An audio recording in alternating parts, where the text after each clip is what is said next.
Oi pessoal, tudo bem? Estou aqui com o meu sócio da Axion, Marcelo Ribeiro, Jéssica Lopes, Éder Bragança, e a gente quer analisar o panorama das clínicas e hospitais de 2025 emitido pela Doctoralia. É muito importante destacar que a gente não quer criticar a Doctoralia, a gente quer se posicionar como especialista de mercado.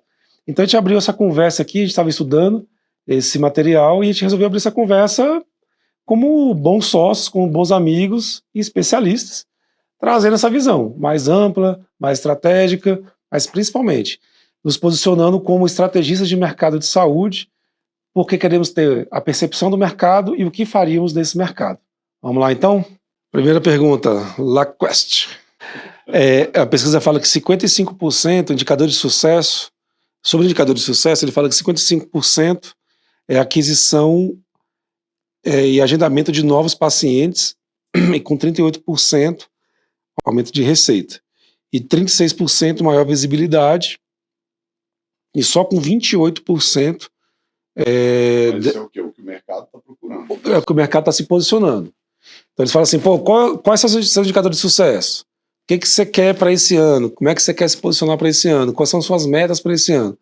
Então os pesquisadores responderam assim, com maior desejo seria 55% desse público, foram mais de 1.000 entrevistados, seria aquisição e agendamento de novos pacientes.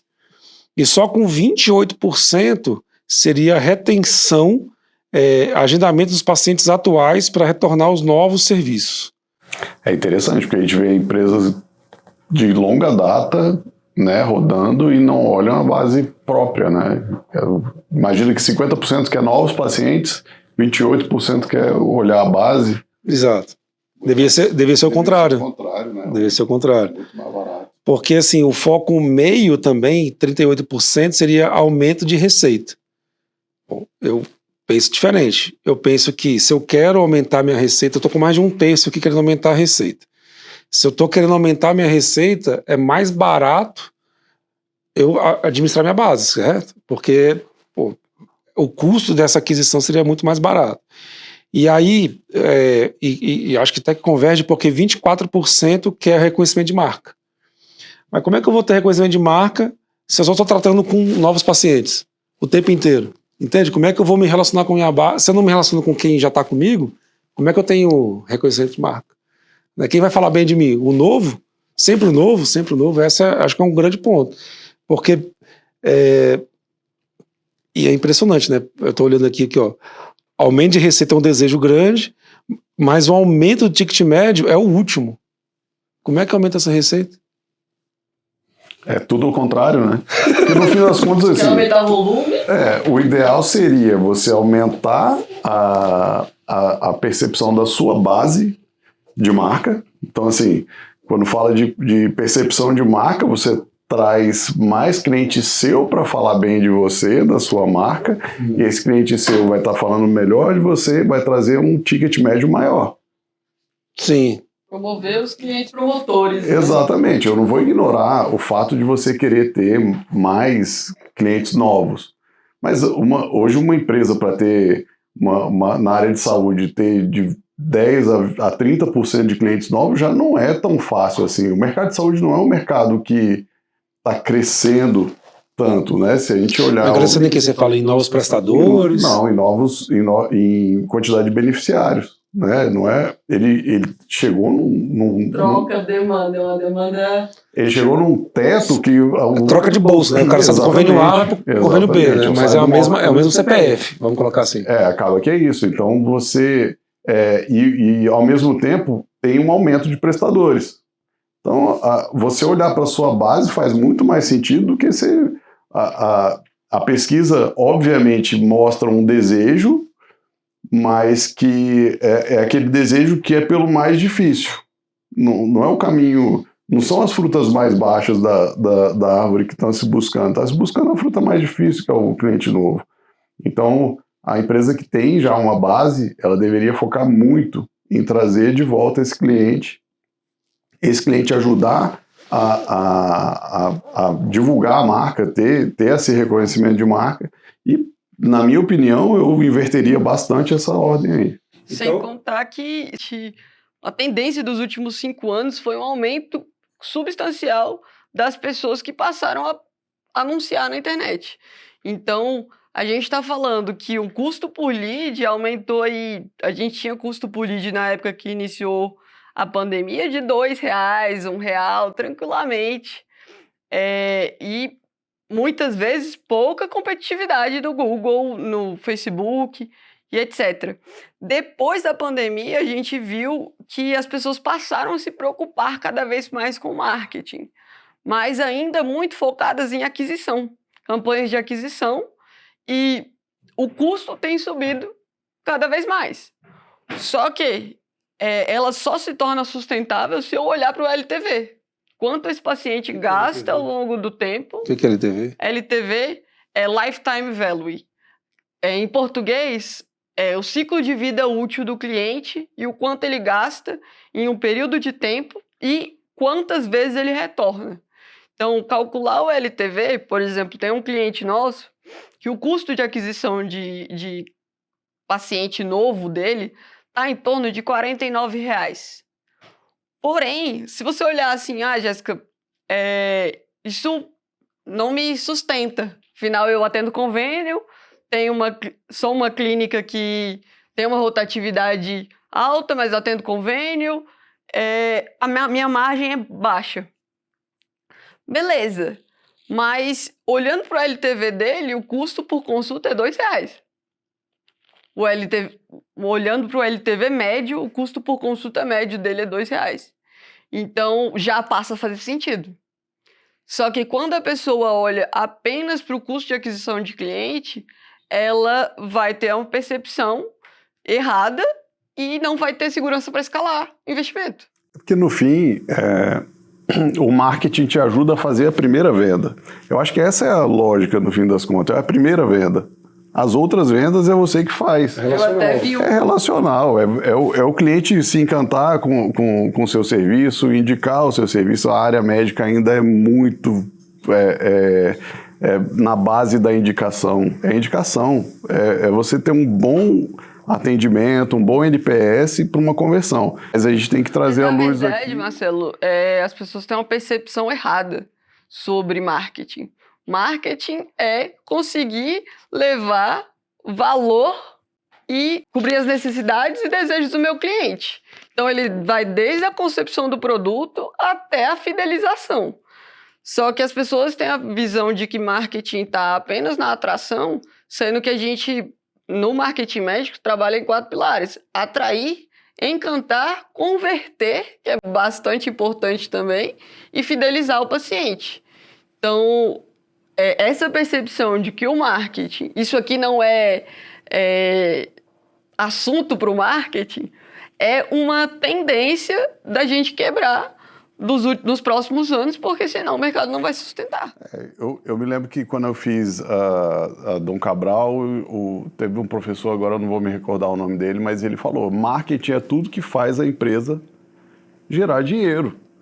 É simples, é porque se confunde marketing com publicidade, mas a cadeira que você escolhe para estar na sua empresa, na sua clínica, a forma que a recepcionista atende, ela converte nessa parte de retenção que você colocou, do paciente. Exatamente. De produto, oferta. Mas tem um ponto importante aqui na pesquisa, aqui, que eu acho que é um gancho importante, porque fala assim, e investimento em marketing? Os caras, não, 60%. Sim, eu vou investir, o básico. O que é o básico? A pergunta primeira é o que é o básico, e a segunda, por que o básico? Porque existia a alternativa de sim, vou investir, mas com estratégias avançadas, que deu ninguém aqui, deu mais para frente. Deu pouquíssimas pessoas, assim, sempre menos da metade com estratégias avançadas. Ainda não. Como é que ainda não?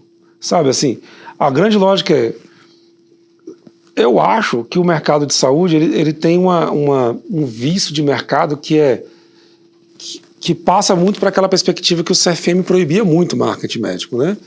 Muita gente tentou empreender na medicina com marketing, o CFM foi muito rigoroso e poucas pessoas se atentam que o CFM flexibilizou bastante isso, né? tanto flexibilizou que agora o CFM está freando de novo. Agora tem muito médico coach.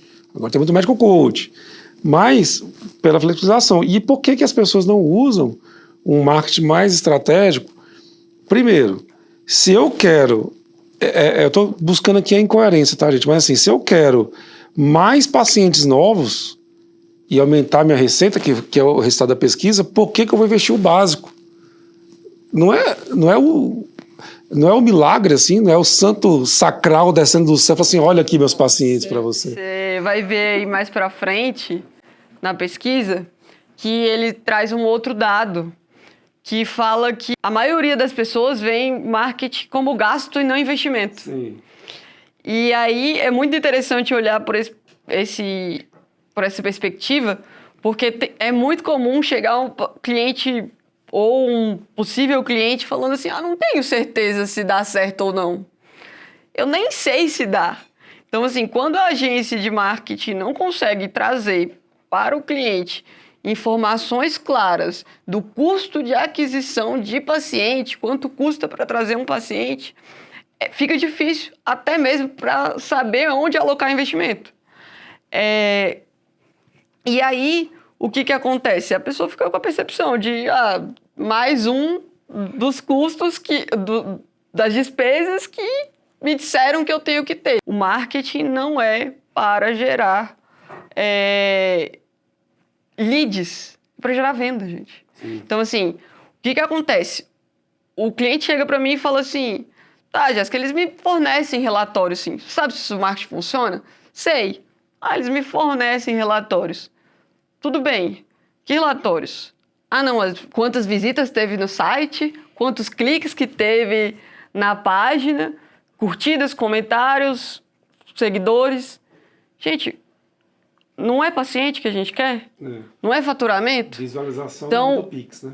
Métrica, eu sempre falo, métrica de engajamento, visitas na páginas, é métrica para a equipe de marketing otimizar as campanhas, mas não é métrica que indica resultado. Métrica que indica resultado é custo de aquisição de paciente e LTV. E faturamento no final, né? E paciente agendado, né? E paciente dentro da clínica. Boa você falar isso, porque assim, os maiores desafios, página 25, atrair mais pacientes, eu estou colocando só em ordem de grandeza, tá? Atrair mais pacientes, ter mais pacientes particulares, aumentar o faturamento geral da empresa, aumentar a visibilidade de marca na internet, diminuir a taxa de pacientes que faltam no show. Eu acho que a minha pergunta é, como é que eu faço isso sem relacionamento? Não existe, pô. Porque olha só, se eu quero atrair mais pacientes, eu preciso do paciente. Vamos lá, o paciente não me conhece. Aí eu estou forçando minha visibilidade de marca na internet. Então eu tenho que passar por toda a jornada, né? Mostrar minha marca, mostrar quem é meu corpo clínico, falar, onde a galera mais erra também, né? Falar de doença e não falar de solução, né? Tá com câncer, vem aqui, pô, que maluquice, né? E aí aumentar a visibilidade da internet e diminuir a taxa de pacientes. Eu acho que é por isso que a gente criou o nosso processo CRM próprio também, que a gente consegue resolver isso aqui de uma maneira, não de uma maneira só de marketing, mas de uma maneira de relacionamento. É mais barato e dá perpetuidade, né? O que mais me chama a atenção nesses pontos, de novo, é a miopia do sempre fizemos assim, sempre gostei assim, médico não gosta de aparecer, tem dificuldade de gravar com o corpo clínico. Pô, mas eu vou ser atendido por quem, cara? É a grande lógica na minha percepção. Então, se a gente muda a perspectiva que eu não quero atrair mais pacientes e eu vou investir em marketing, mas eu vou investir em marketing de relacionamento, acho que tudo fica mais barato e fica muito melhor, né? E um ponto que me chama a atenção aqui também são pacientes particulares. Porque, assim, saúde é caro. Estamos de acordo, né? Saúde é caro. É indexado em dólar. Perfeito? Então, subiu o dólar, taxa de materiais e medicamentos e remédios, né, MatMed vai subir. população do Brasil, essencialmente, é uma renda baixa. A gente está falando de uma pessoa que ganha R$5.000, ela faz parte dos 10% mais ricos do Brasil. R$5.000. E o plano de saúde tá igual aquela música, né? Fica só subindo, né? Só sobe. É mais caro, cada vez mais caro. E eu quero atrair esse paciente particular como? Porque a conta não vai fechar. Se tá caro, não tem convênio, eu quero novos pacientes. Como é que Eu faz? sempre costumo dizer que o paciente que paga particular, ele tem convênio. Mas por qual motivo ele iria pagar para ir num particular se tem disponível no meu convênio? O negócio é que a pessoa não olha para como eu rentabilizo melhor a minha base para que eu não precise ficar lidando apenas com particular. Mas será se não é a gente pensar mais em cartão de benefícios, em acesso à saúde? Eu acho que é mais pelo acesso. Eu acho que o particular tem duas vertentes. Tem o médico que atende particular, que ele vai ter uma consulta com valor maior. Aí tudo bem, ele está tentando puxar o ticket dele para cima. Isso aí é um caminho que funciona, eu conheço médicos que deixaram de atender operadora, só atender particular, funciona muito bem. Eu acredito que na pesquisa esteja muito mais focado em ter mais paciente particular para fugir da necessidade de estar tendo um operador. Hoje credenciamento é difícil, não é uma questão tão simples. Então você estrategicamente tem que buscar fugir dessa regulação, dessas operadoras que são reguladas, né? Então o particular é isso. E aí um caminho é realmente repensar a precificação. O particular, ele na essência, inicialmente, as operadoras entraram como? Eu tinha uma consulta particular, era negociado um volume, e por volume eu fazia a escala, né? Eu aceitava atender por um valor menor. Hoje em dia, com toda a dificuldade que tem de credenciamento, de faturamento, glosa, toda a questão que os operadores impõem, talvez seja muito mais entender qual seria uma precificação ajustada para receber esse particular. E hoje vem crescendo o número de cartões de desconto, de saúde, planos. Está se discutindo até um plano de saúde para consultas e exames, que é um capítulo à parte. Eu acho que não vale a pena nem aprofundar nisso agora, mas para dar esse acesso a especialistas. A dificuldade que se tem no SUS é o que está tentando se ajustar aqui na saúde suplementar. O cara da fila, na verdade, né? Exato, o cara está lá numa fila por uma catarata, por uma vasectomia, isso pensando já em cirurgia, mas muitas vezes o cara não consegue nem ser atendido para ter o diagnóstico de um estrabismo, de qualquer uma questão um pouco mais simples, e também não consegue essa consulta. Então, permitir esse acesso no particular, eu acho que faz todo sentido, mas existe uma inteligência de precificação que tem que ser aplicada. O médico tem muito medo de se chamar de popular, mas afinal... Mas ele recebe R$60 numa consulta, dá 1.000. Pronto, então você falou. É isso. Se ele está aceitando receber da operadora R$60, por que ele não... A lógica de mercado está totalmente invertida. Hoje, de 10% a 20%, dependendo da região, tem plano de saúde. O resto do mercado, 80%, 70%, está disposto a pagar mais do que esses R$60 que a operadora paga. Então, é só uma questão de ajustar a régua de precificação e botar para funcionar. E hoje, os cartões de desconto e empresas que lidam com isso como uma venda, conseguem ajustar isso muito bem. Conseguem ajustar essa dificuldade do médico não propagar que a consulta dele é barata, mas ele tem o paciente acaba tendo um caminho de chegar dentro dessa clínica, né? Porque assim, eu fico pensando, se o cara... A gente tem um cartão de benefício, né? Mas eu fico pensando, se a clínica construir um cartão de benefícios próprio, não seria mais barato ainda se relacionar com essa base? De novo, voltando, né? Pô, o cara já me paga uma mensalidade aqui que seja R$10 por mês, vai.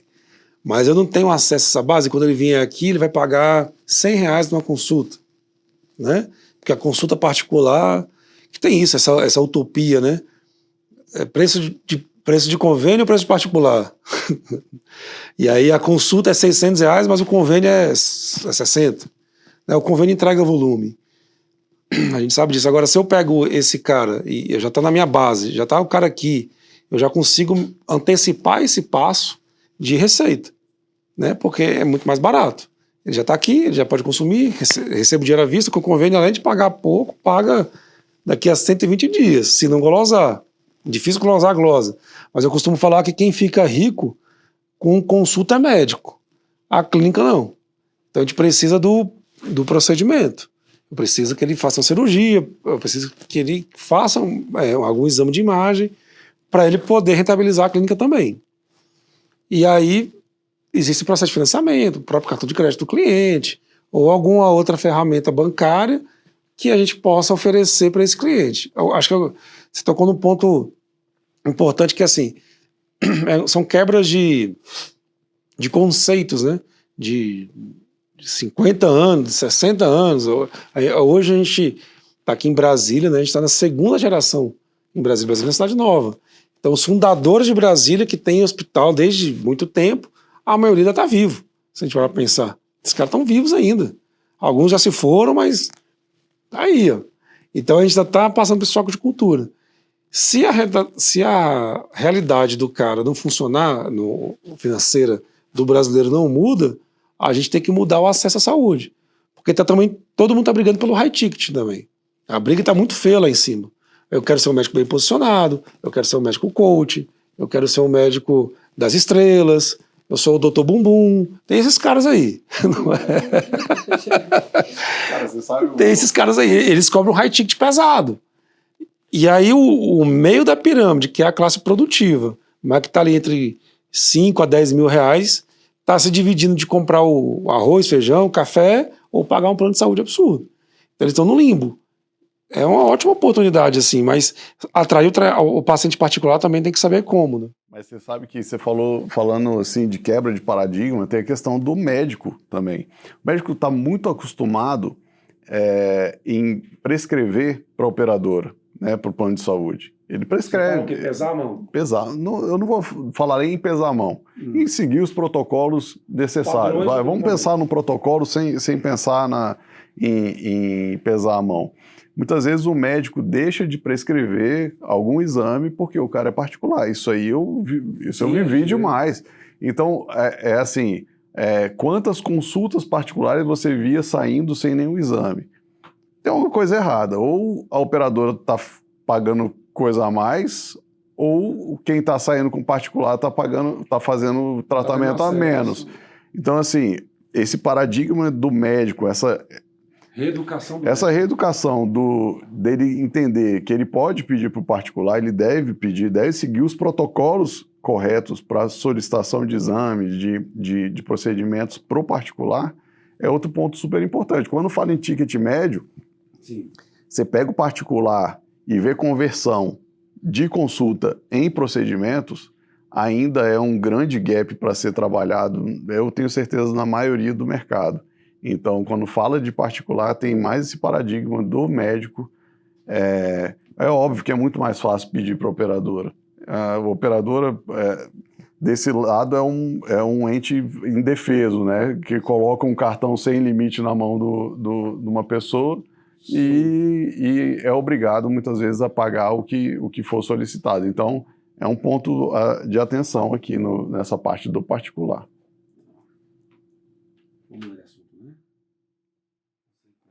Indo para o ponto do relacionamento,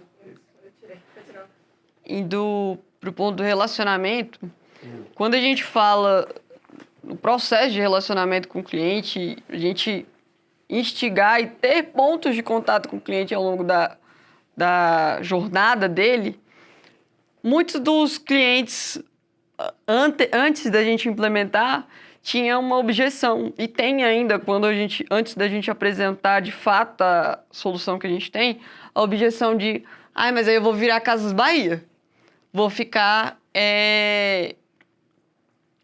fazendo oferta para o meu cliente, oferecendo aquilo que ele não precisa. Não gosto disso. E aí eu queria que a gente entrasse num ponto específico. O que seria relacionamento com o paciente? O que poderia fazer ele voltar algumas vezes ao nosso consultório? Porque eu vejo muito assim, pelo meu padrão de consumo. Eu tenho um convênio, todo ano eu tenho que fazer exame de vistas. Todo ano eu vou num diferente, porque eu nem lembro do qual eu fui no ano anterior, vou lá na cartilha do convênio e procuro. Mas eu tenho certeza que se eu tivesse quando eu tive uma boa experiência, se alguém mandasse uma mensagem para mim falando, Jéssica, você precisa renovar o seu exame de vista, já faz um ano que você não fez, seja, eu iria com certeza falar, pode marcar. Obrigado por mandar mensagem para mim. Então, assim, às vezes a gente precisa deixar claro que se relacionar com o seu paciente não é fazer oferta. E é entender o momento de compra também, o momento de uso, né? Melhor dizendo. Não é oferecer como se fosse uma loja de shopping, mas é oferecer no momento que o paciente precisa. E o médico tem muito desses dados nos sistemas e etc., de qual momento da jornada é ideal, de que realmente a pessoa voltasse. Mas assim, tem uma frase máxima que a gente usa muito, né? Que a gente vive em consultoria, vive em prestação de serviço, que o cliente não pode te ver se na hora de pagar a conta. Que é péssimo. Então, assim, eu não posso aparecer para você, Jéssica, só de 12 em 12 meses para marcar a sua consulta de rotina padrão de oftalmologia. Tem que aparecer em outros momentos. O básico é no seu aniversário, né? Feliz aniversário. Você vai aniversário também todo ano. Brasília, tem uma secura absurda, setembro. Jéssica, você veio aqui na oftalmologia, Brasília tá seco, cuidado, beba água, se hidrate. Né? O relacionamento não é sempre o convite, o relacionamento é o cuidado. A gente procura a saúde para ser cuidado. Né? A gente dificilmente desobedece nosso médico. O médico fala, precisa de tal exame, a gente dá um jeito de fazer. Então, se o médico, de alguma maneira, entra em contato comigo mesmo, de maneira escalável, mas ele entra em contato comigo e fala assim, cara, tá muito seco, cuidado com o nariz, cuidado com o olho, né, se hidrate mais e tal. Não é só, ele não tá me chamando para uma consulta, ele tá só lembrando de mim. Eu concordo com vocês. O que você trouxe de relacionamento é o que a gente enxerga como ideal.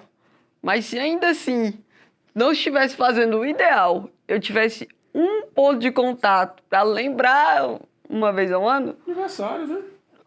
Aniversário. Dados mais fáceis, né? Aniversário, Dia das Mães. Natal. Enfim.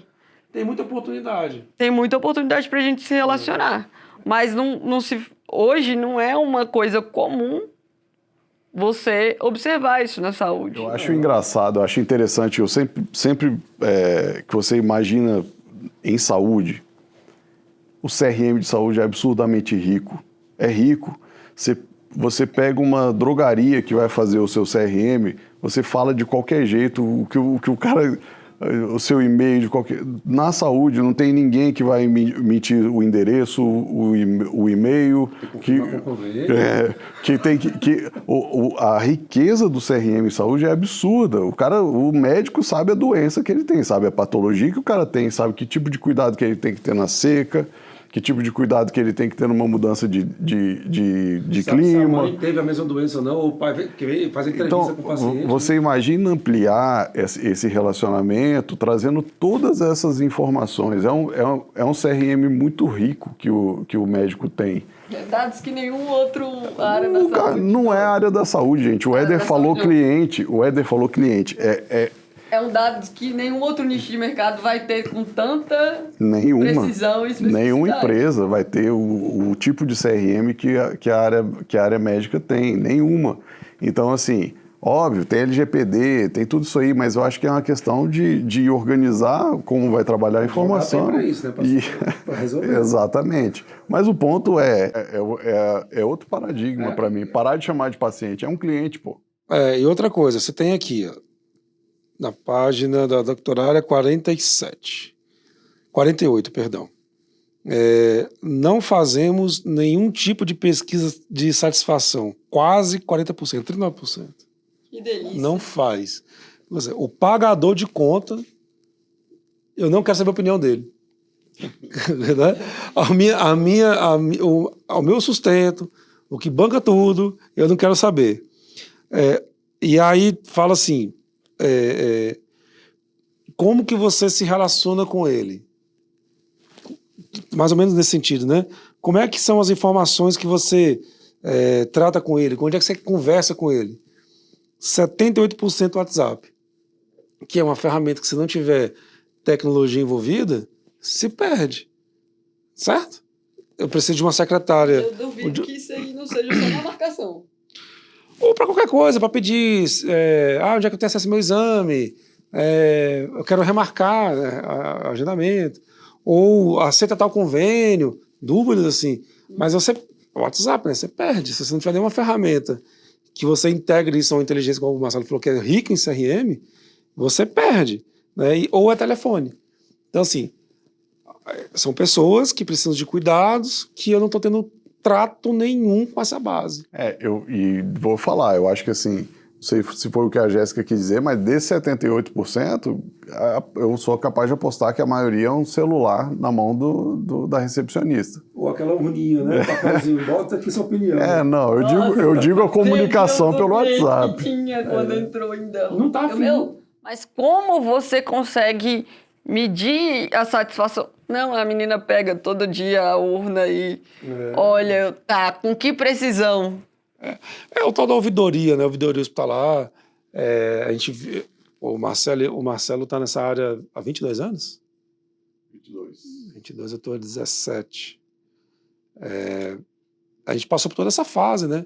Do piso ser agora de pedra, do balcão que não era, sair da urninha para uma pesquisa direta. A gente viu isso acontecer. A Jéssica é mais novinha.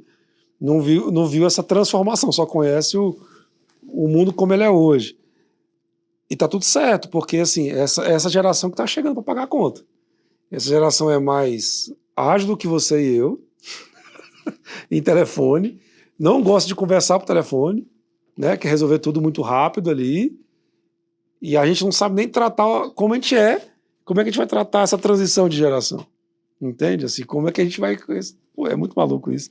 Eu tô insistindo nisso, porque a maior reclamação daqueles que medem é o atraso no atendimento, que é o clássico, né? Você marca a consulta 14h, você desmarca tudo.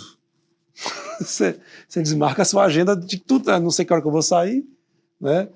E é como o Marcelo falou no começo, isso também é parte da fidelização, né?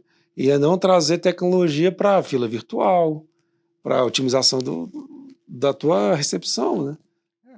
É muito overbooking, né, Éder? Eu acho que é muito relacionado ao no-show.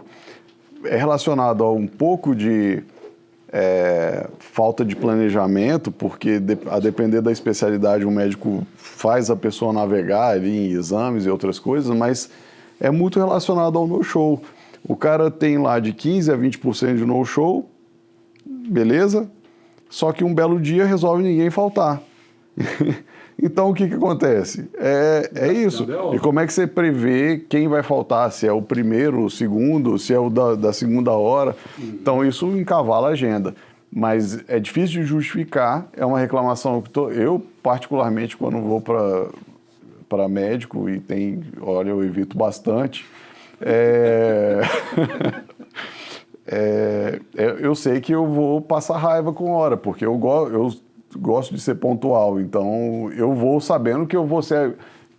é o mais engraçado disso, você marca um horário. E eu lembro que tinha reclamação na clínica, que era assim, pô, eu marquei o horário. Parece que é um negócio que... É óbvio do óbvio.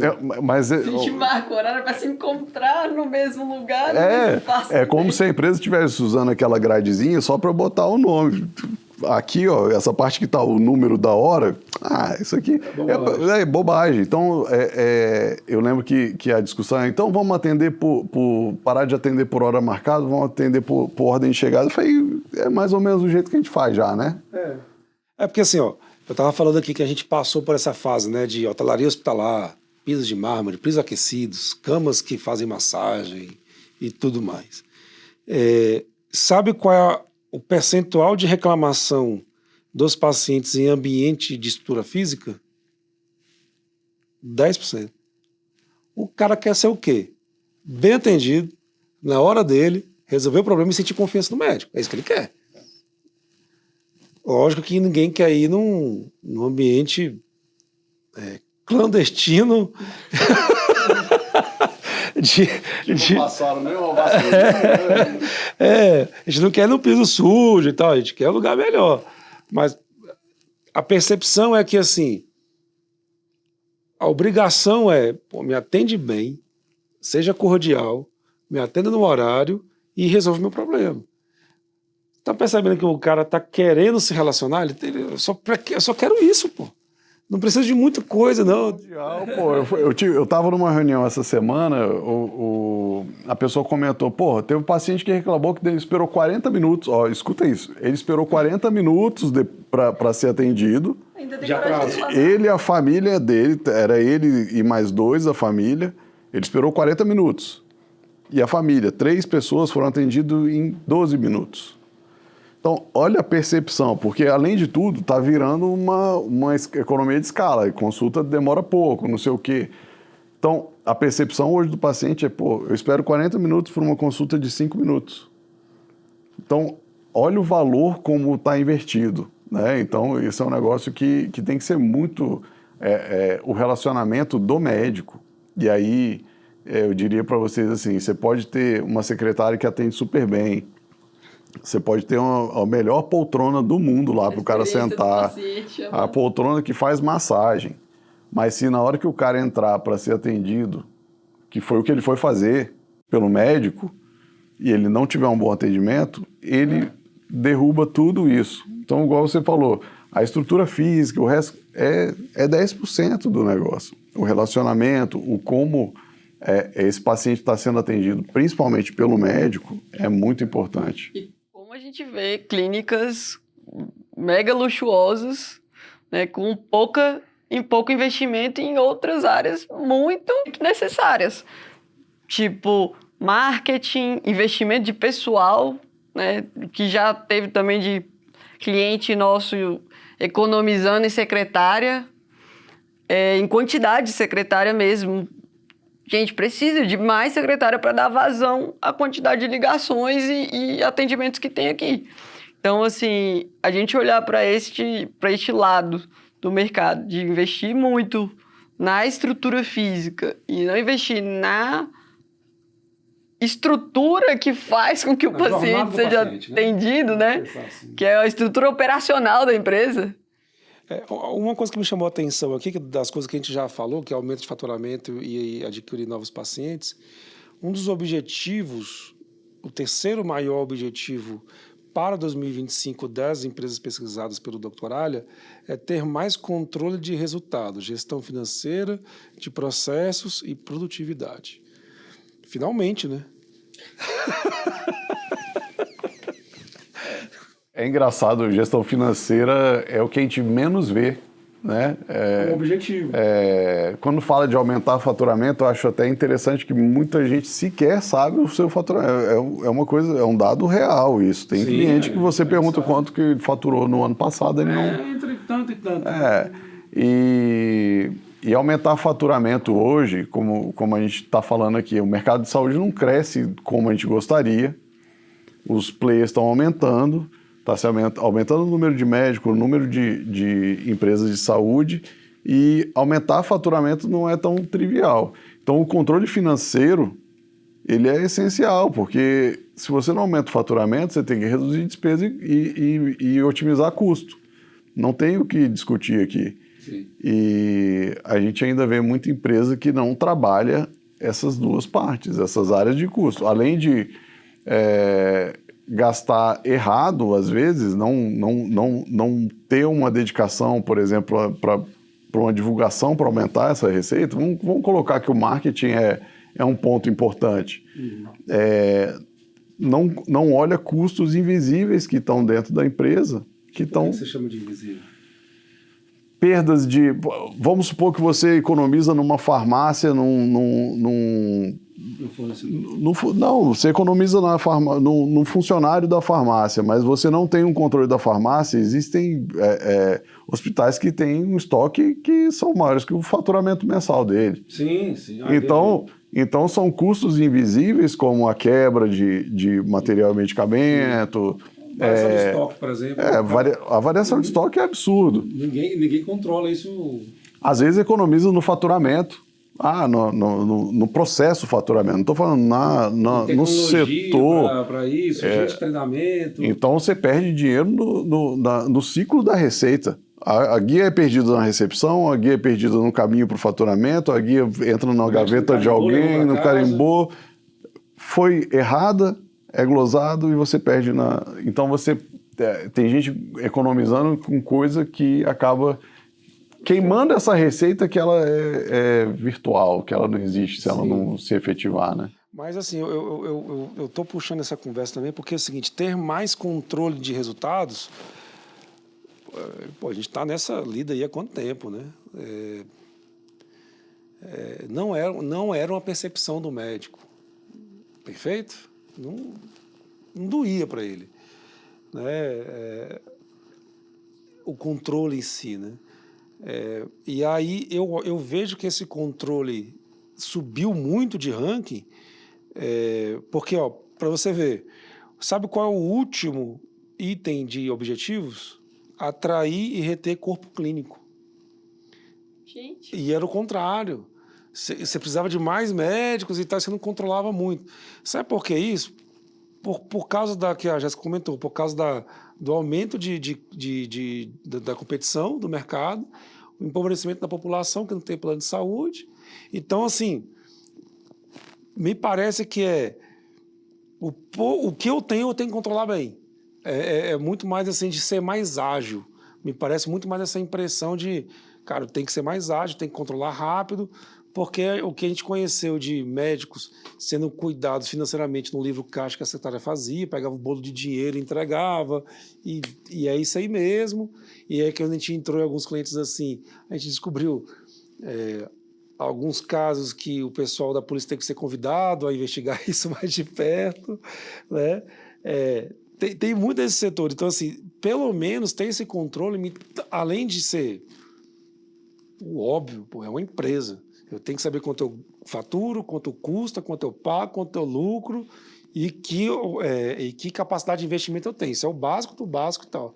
Na medicina, isso chegando, me traz mais a impressão de, cara, tá todo mundo percebendo que a corda tá esticando demais, tá todo mundo puxando, há formações de médicos cada vez maiores, o médico abre sua clínica, consegue ter hoje o cowork médico, então ele abre o Instagram, publicita isso, atende no cowork, então não precisa investir tanta estrutura, e aí os caras, cara, então eu tenho que controlar isso melhor.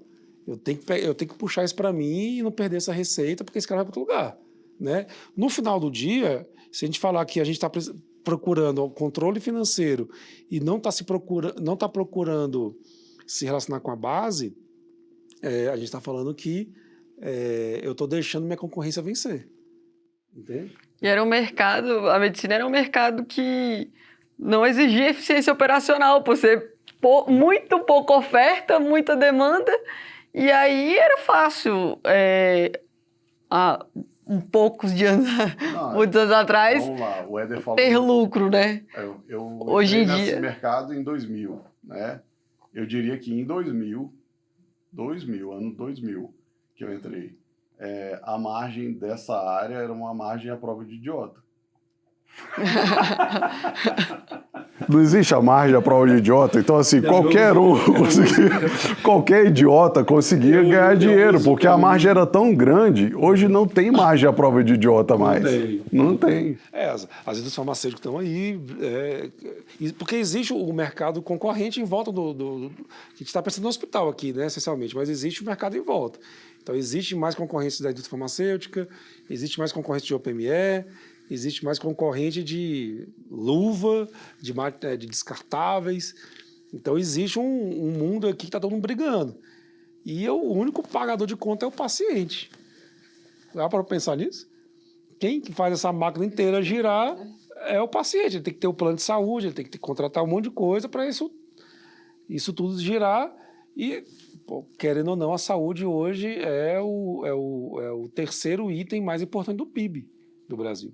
A terceira maior necessidade, assim, maior desejo da população é o plano de saúde hoje. Exatamente. Então, não dá para ter espaço para amadores. Acho que a prova de idiota, ironicamente, eu vou ser o elegante da mesa, mas assim, não tem mais espaço para amadores, né? E isso é uma coisa que nossas avós já falavam, né? Dinheiro é desaforo, né? Então, é isso, assim, está tudo muito caro, o plano de saúde está caro, e o plano de saúde, então, assim, cada vez mais, se você parar para pensar, eles estão cada vez mais buscando redes de parceiros melhores, redes que custam menos, né? Ou então buscar um prestador grande, sei lá, vamos pensar num nome qualquer, assim, Redditor. Ela pode buscar um convênio regional e puxar o cara mais para perto, entende? Para fazer com que ele sustente a operação dele e não prejudique a própria operação dela. Então, assim, está cada vez o tal do capitation, né? O tal da verticalização, está cada vez isso mais acontecendo. Então, assim, não é só a prova de idiotas, mas é a prova de teste de fogo. Você tem que saber controlar a sua operação cada vez mais. E, de novo, se você não fizer isso, seu vizinho vai fazer e você vai perder para ele. Não, e acabou, para mim, daquela época para cá, eu acho que antes disso, dessa época que eu estou falando, acabou aquela romantização da saúde, né? E, no fim das contas, saúde é negócio. É esse que é o ponto. Saúde é negócio. Acabou. Não tem essa romantização. Tem que ser olhado linha por linha, tem que ser olhado custo, tem que ser olhado como eu vou adquirir, como é que eu vou vender para o cliente. É um cliente. Essa história de paciente. Paciente é depois que ele entra, vai conversar com o médico. Ele é paciente. Dali... Depende. Se ele for, só se ele tiver uma patologia. Senão ele ainda é um cliente. Eu quero dizer assim, a relação de paciente... Começa com o médico. É com o médico. E ainda assim, o médico tem que ter essa ciência de que ele é um cliente. Sim. Esse que é o ponto. A separação do cliente-paciente é isso que a gente tem que ajustar. Então, essa romantização toda tem que entender que saúde é negócio e negócio a gente vende para clientes. E tem que ser eficiente. Acabou. Senão vira um hobby, que você fala. Senão vira um hobby. Vira um hobby caro. Vira um hobby caro. Negócio que não dá lucro é apenas um hobby muito caro. E você fala de clientes, nós temos 3, né? Que é o convênio, o paciente e o médico, né? E todos eles com necessidades diferentes e todos eles também precisando sobreviver financeiramente, né? O médico tem a necessidade dele, a formação de medicina é cara, congressos são caros para ele se manter atualizado, acesso a melhores equipamentos são caros, e tudo isso precisa de dinheiro. Então, se você tem que saber colocar na caixinha as 3 necessidades e isso virar uma sinergia com o controle. Porque senão o médico pesa a mão no convênio, o convênio credencia. O paciente vira Dr. Google e fala, você não pediu o exame tal. O convênio fala assim, cara, beleza, vou pagar essa palhaçada inteira.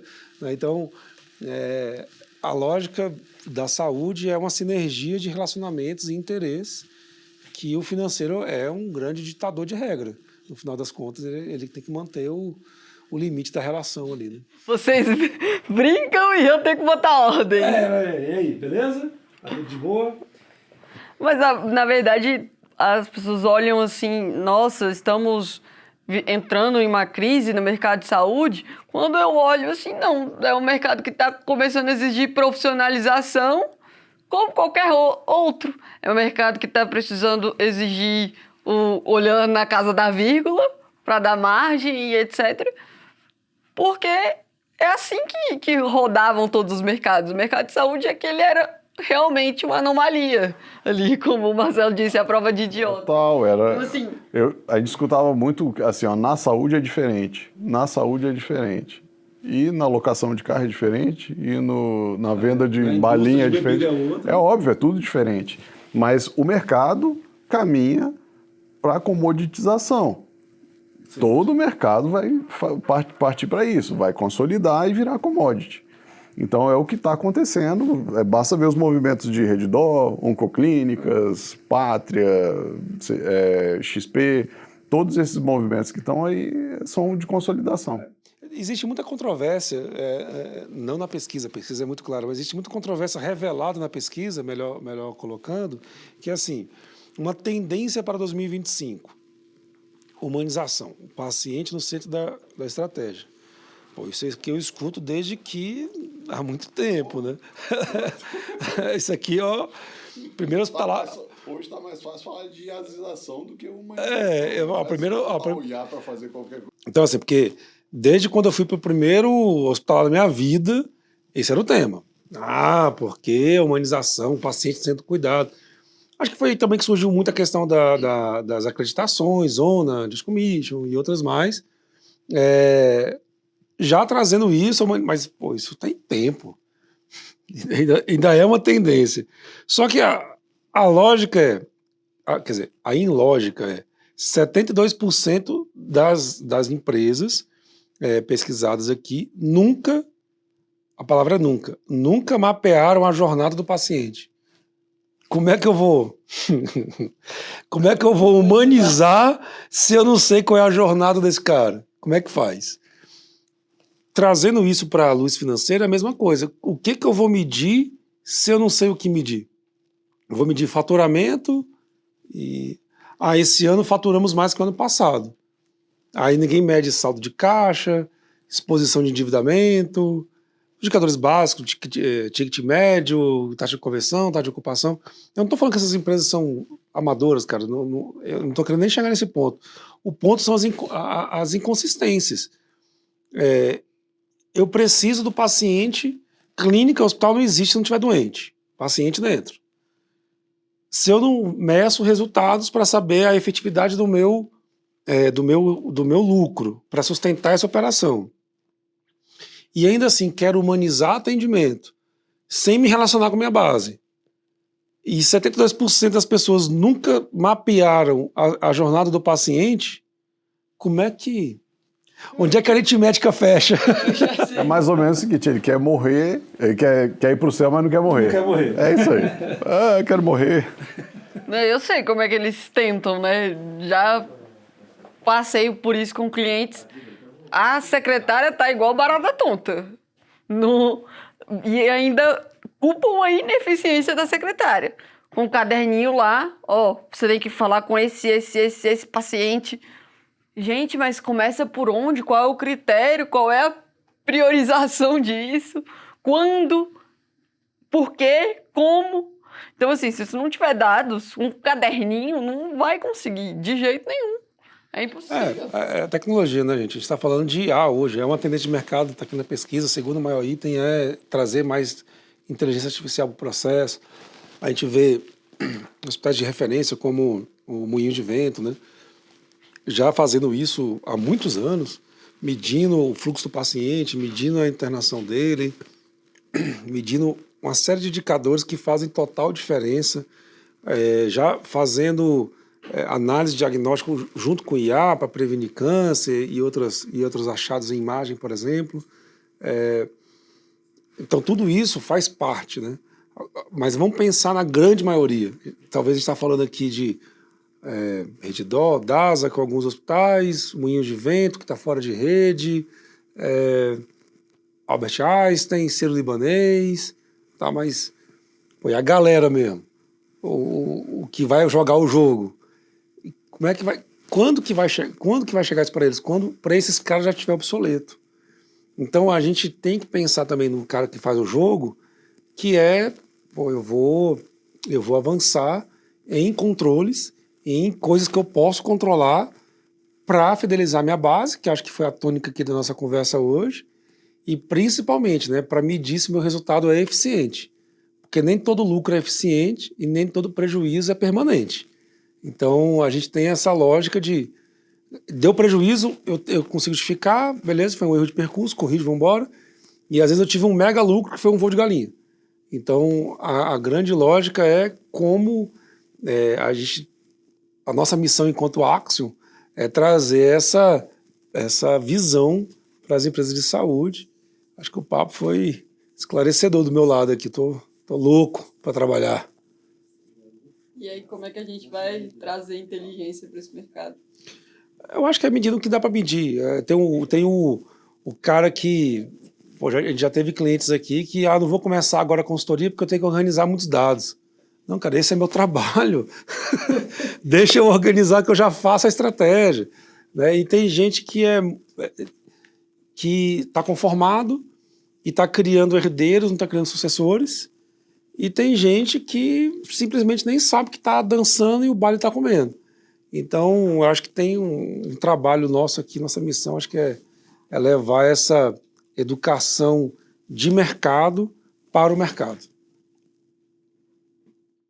Eu acho que toda essa parte de inteligência parece ser tudo muito distante, quando fala IA, não sei o quê. A gente precisa sim ter o básico bem feito. Então, quando você fala assim, eu preciso arrumar para depois entrar uma consultoria, a consultoria entra para te ajudar a fazer o básico bem feito e depois chegar na IA. Não adianta você ter um carro com motor e não ter pneu.